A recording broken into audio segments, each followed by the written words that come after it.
Hi, for today's Tuesday Toolbox, we're going to talk a little bit about AI and some of the programs that many of us are using to try to make our lives easier and let it do some of the work for us.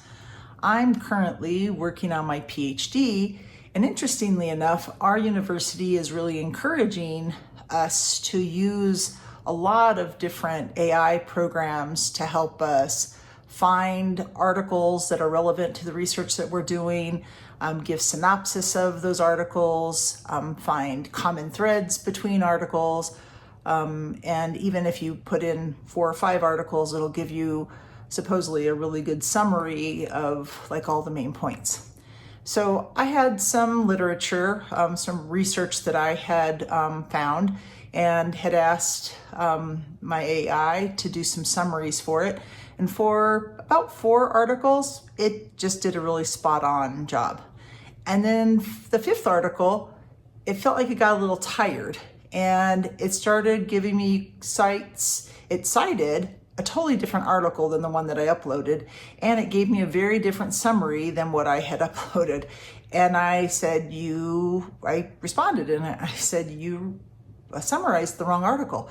And it's very pleasant. And it said, oh, thank you so much for catching that. Let me fix that for you again. And it tried 3 times and it never got it right. And I started getting frustrated, and I thought if I had an employee that was doing this, I would wonder if they were being rebellious or just totally incompetent. And I asked my AI if it was tired. I said, are you tired of doing this? Because you're getting this wrong. And it was very polite and apologizing, but it couldn't get it right. And I just had to walk away because I was pretty frustrated. And I've gotten fairly good at the prompts, so I don't think that, after the 4th time that my prompt was bad, because I'd gotten good results the first 4 times. And I share this because, AI has improved and it's better than it was 6 months ago. And many organizations are using AI. And even, 2 years ago, when we get those chat bots and we get really frustrated and we kind of have to say, speak to a representative or, find a human, there's still some cases of that.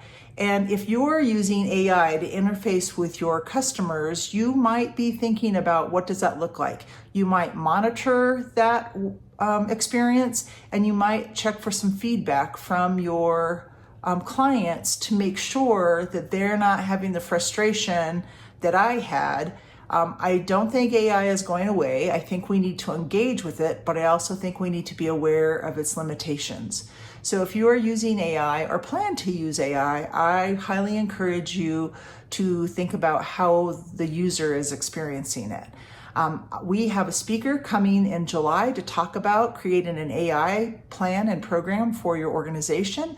You can go to my website or to my LinkedIn and check out the details on that. And actually on July 9th, we have a free program at lunchtime that you're welcome to join us with. So I hope to see you there. Have a great week.